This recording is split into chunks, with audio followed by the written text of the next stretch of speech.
Branch. I'm going to start my comments with just a couple background pieces of information so that you understand why I'm going to take the vote that I am. The oath of office that all of us took when we were elected reads, "I do solemnly swear that I will support the Constitution and the laws of the United States of America and the Constitution and laws of the State of Washington, and that I will faithfully and impartially perform and discharge the duties according to law to the best of my ability." In the city charter, Section 13 reads, "The subject of every ordinance shall be set out clearly in the title thereof, and no ordinance except one making appropriations shall contain more than one subject."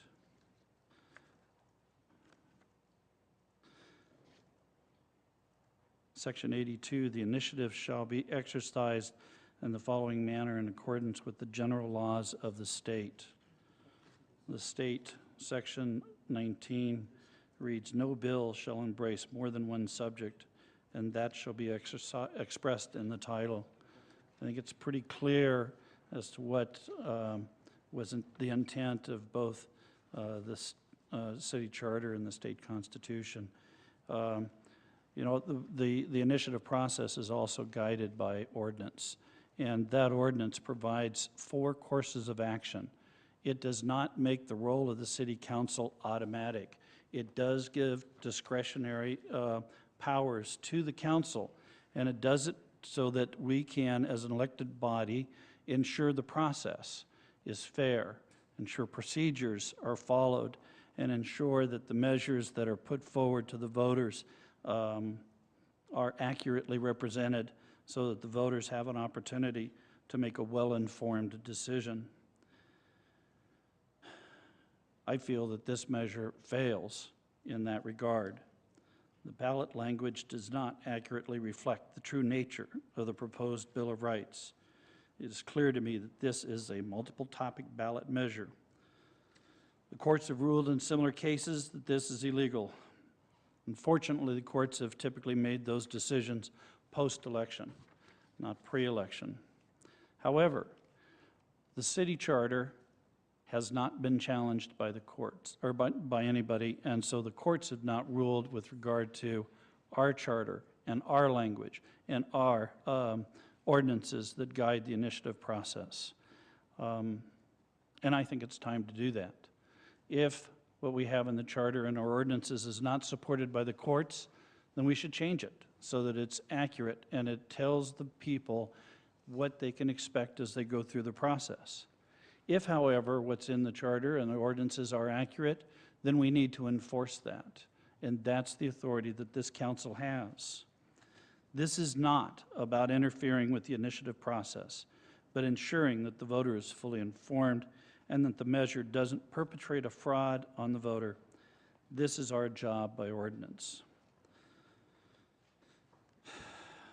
The proponents say that this measure has no cost to the city, while at the same time saying they're prepared to litigate it ad nauseum. Every dollar spent in litigation is money taken away from your safety because it takes dollars away from police and fire, it takes dollars away from your streets and other services that you've told us that you want. We are already working to deal with a $7 million shortfall in 2010 budget. This will add to that deficit. So how do we minimize our losses and potential risk? I don't think that there are the votes, the 5 votes required to determine that this initiative is invalid and doesn't have legal substance to be able to allow it to move on. But I'd like to test that. I would like to propose to the council, and this is not a motion in respect to Council President's request, but something that I would like to have the council consider, is that we go ahead and authorize the clerk to send the ballots over to the county auditor for validation. And that while that process is going on, we direct the city attorney's office to immediately file with the courts for a declaratory judgment. This filing should move with great urgency so that should the court rule against the city or choose not to decide until after the election, that the council will still have time to place the initiative on the November ballot. But if the court agrees with what I think is inconsistent with the charter, then this council has the legal backing of the courts to not put this on the ballot and then ask the petitioners to basically start the process over.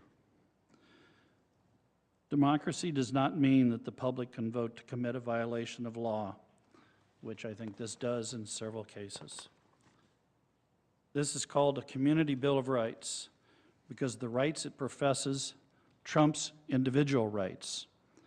And those are rights that are granted to us through the U.S. Constitution and the U.S. Bill of Rights and the state constitution.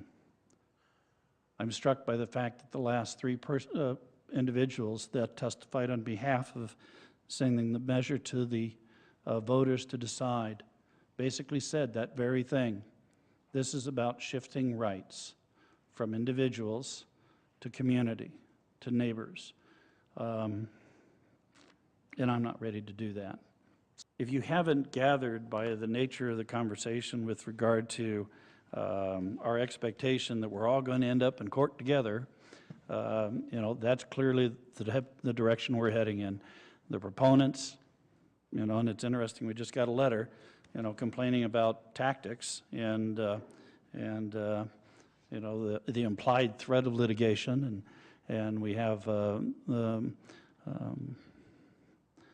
the proponents with the same kind of position, and so this thing is just wrought with problems.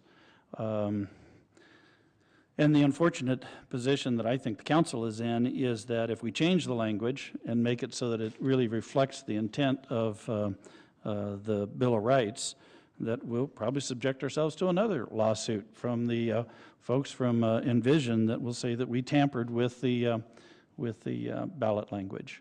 So I'm going to begrudgingly go ahead and vote to send this off to the voters, and then we need to have not only an aggressive debate, but an honest debate about the intent and the implications of what these Bill of Rights mean, where they come from.